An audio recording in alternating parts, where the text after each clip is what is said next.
E quem tá no verão, no calor do sol, mentira que ele tá muito bem, tá até alimentado de açaí, tá? É o Jonathan Bittencourt. A gente volta agora ao estúdio móvel de verão da Record Guaíba, que segue aqui em Porto Alegre.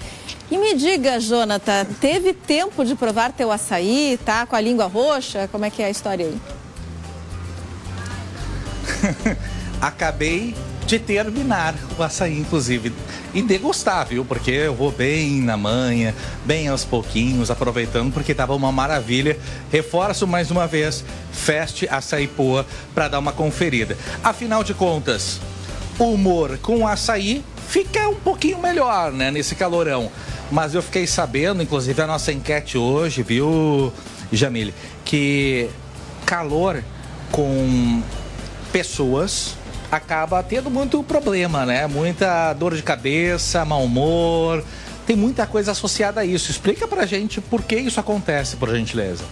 Assim, a gente tem algumas questões em relação ao calor que influenciam tanto na rotina do dia, em relação à baixa hidratação, porque por mais que a gente beba a quantidade de água que a gente bebe normalmente, que na maioria das vezes é baixa, a gente não está bebendo água suficiente, isso não está hidratando o corpo e nem o cérebro o suficiente para fazer as funções que precisa e a gente interagir, executar nossas tarefas, dar conta das coisas. A gente tem também o problema do sono. Hoje a maior parte da população não tem acesso ao ar-condicionado em todos os lugares que frequenta e às vezes nem em casa para dormir. Então, quando a gente fala de sono, a gente também tem uma qualidade de sono menor. Tem estudos que mostram que a gente dorme 6 noites a menos por mês quando a gente está em meses de calor, somando a quantidade de horas que a gente dorme a menos. Entende? Então, isso tudo, tanto o calor do dia, a baixa hidratação, quanto a redução do sono, vão aumentar muito mais a nossa irritabilidade. Ou seja, irritabilidade, a gente já tem uma propensão maior em dias mais quentes. A gente está no Rio Grande do Sul, um estado conhecido pelos extremos e também às vezes num dia só. E algo que chama bastante atenção, inclusive de estudiosos, pesquisadores, é que esse período também de tempos mais frios e menos ensolarados também tem um impacto negativo na gente. Agora, a gente está falando de dia de sol e ainda assim impacta negativamente. Tem um lado bom e também um lado que, quando demais, faz mal, é isso? Sim, exatamente. O problema é o exagero. O problema é quando ultrapassa as temperaturas normais do nosso corpo. Porque daí o corpo está fazendo um esforço muito maior, a gente está gerando muito mais cortisol, enfim, a gente está se estressando muito mais para fazer o básico, para fazer aquilo que rotineiramente a gente vai fazer. Às vezes para conversar com alguém e aí a gente vai ficar mais irritável e vai ficar mais estressado e vai dar respostas um pouco mais duras, porque a gente está realmente mais fadigado, mais preguiçoso, mais cansado, mais realmente irritado por causa do calor. Às vezes a gente também não vai conseguir executar as nossas tarefas normalmente, porque a gente precisa dessa temperatura regulada para poder dar conta das coisas que a gente tem que fazer no dia a dia. Se essas tarefas são físicas, é mais esforço ainda, mas as mentais também. E aí a gente também vai ficar mais irritado, mais estressado porque não está conseguindo dar conta. Porque quando a gente sai daquele período mais nebuloso, dias cinzentos, que já são angustiantes por si só, a gente vai para um dia de sol mais agradável, já é outro ar e isso acaba nos deixando mais dispostos, parece, né? A questão é o extremo, então. Então, como é que funciona o lado positivo da coisa, né? Quando tem um dia ensolarado, a gente acorda com aquela disposição, tipo uma primavera da vida, é outro ar, né?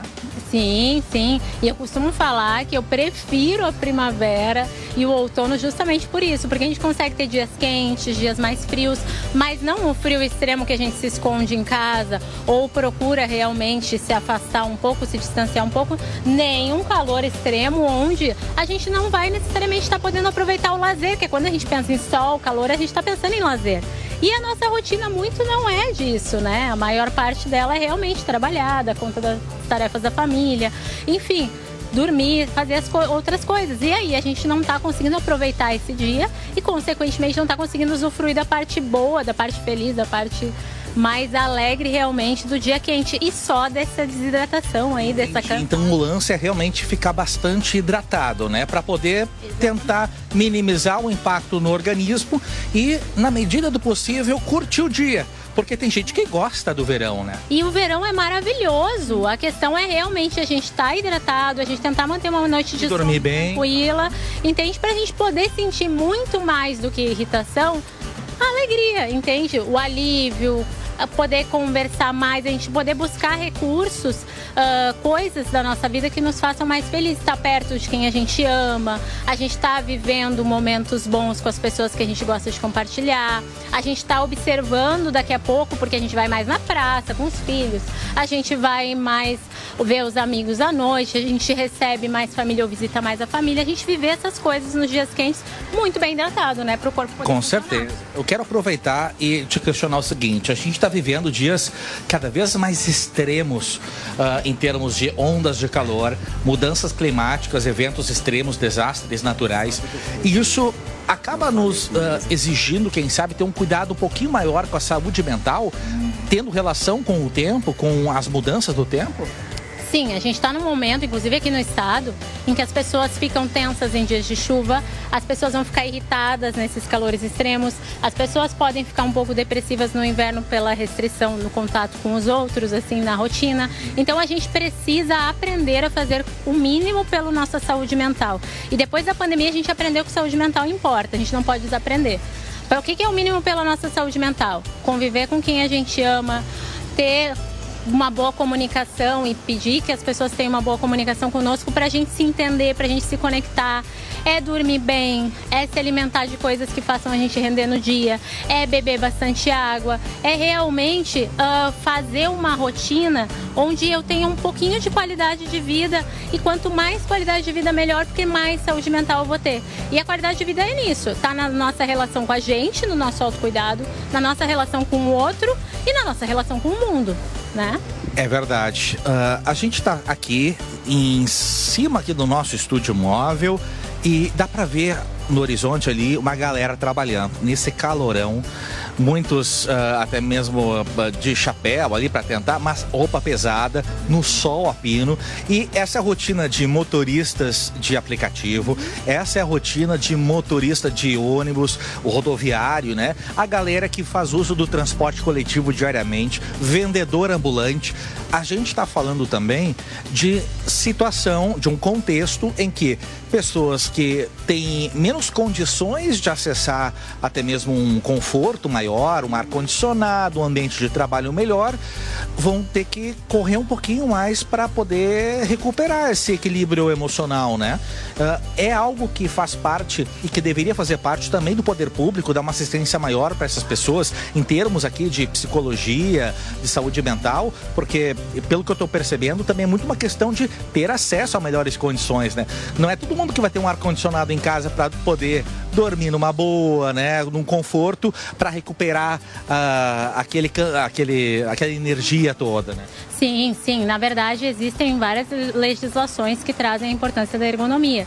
E aí, quando a gente fala de ergonomia, é isso. É quais os riscos que eu tenho para o meu trabalho, para a minha qualidade de trabalho, na verdade, conseguir ser executada da maneira como deveria, a depender do ambiente onde eu estou. Por exemplo, o calor nesse ambiente se torna um risco. E o calor em muitos ambientes de trabalho está se tornando um risco. Então, a gente precisa de uma fiscalização dos órgãos, a gente precisa que o poder público, tanto órgãos públicos quanto privados, se preocupem também, porque a gente está tendo essas mudanças climáticas e é algo que, tudo bem, lá atrás a gente não precisava pensar, o nosso estado é um estado frio. Agora a gente vai ter que começar a pensar pelo aumento das temperaturas, para que a gente possa dar qualidade para as pessoas, para que elas possam render mais no trabalho. Todos os estudos mostram que pessoas que não estão tendo essa qualidade, por exemplo, o impacto do calor, vão render de 5% a 30% a menos no seu trabalho, na sua rotina de trabalho, do que renderiam num ambiente em que está numa temperatura adequada. Entende? Então a gente precisa pensar nisso, porque a saúde mental fica prejudicada. Eu estou rendendo menos no trabalho, às vezes eu estou preocupado com isso e eu não associo que é o calor que está me dando. Não consigo nem raciocinar direito. Eu não associo que é o calor que está me deixando irritado, eu não consigo raciocinar o que eu tenho que fazer, eu não estou conseguindo fazer na mesma velocidade que eu fazia, eu começo a ficar preocupada achando que sou eu, quando eu não estou me dando conta que o ambiente precisa ser ajustado. E eu também preciso comunicar que eu preciso desse ajuste. Considerando saúde mental, o que é mais agressivo para a nossa mente, para o nosso bom humor, para o nosso bem-estar? é o calor extremo ou o frio extremo, assim, pelo menos no que a gente costuma viver aqui no Rio Grande do Sul? O calor extremo. O calor extremo. E por isso que eu digo que é algo que é novo para nós e que a gente, como população, também vai ter que sinalizar. Porque os anos estão ficando cada vez mais quentes. Exato, a gente não tinha temperaturas assim. Eu me lembro que, sei lá, 10, 15 anos atrás a gente teve 40 graus e foi notícia. E aquilo que as pessoas, idade mais avançada, tinham que tomar mais cuidado, porque estavam mais propensas a sofrer algum tipo de impacto. Agora, a gente está falando de algo que afeta todos nós. Todos nós. E vai passar a afetar, porque a gente não tem uma previsão de que essas mudanças climáticas, principalmente esses extremos, vão diminuir. Não, então a gente vai ter que passar a pensar diferente como indivíduo, se hidratando mais, tentando ter mais qualidade de sono. Como sociedade, tanto a gente cobrando os lugares onde a gente frequenta, quanto o próprio governo pensando sobre tudo isso. E como sociedade, de como a gente está cuidando do meio ambiente, porque isso impacta a nossa saúde mental. Eu não quero estar irritada uma maior parte dos dias do verão, porque a gente está falando de 3 meses do ano. É verdade. Né? Então isso impacta na minha qualidade de vida, de fato. Hidratação, noite melhor de sono, né, na medida do possível, são alguns dos ingredientes que podem fazer a diferença, né, pra gente recuperar esse bem-estar, principalmente em dias tão quentes, né, Vanessa? Pois é, Jonathan, isso que eu ia até contribuir com vocês, se eu posso falar dessa forma, né? Tem alguns países do norte da Europa que é muito frio e que às vezes eles passam meses com chuvarada lá, sem ver a luz do sol.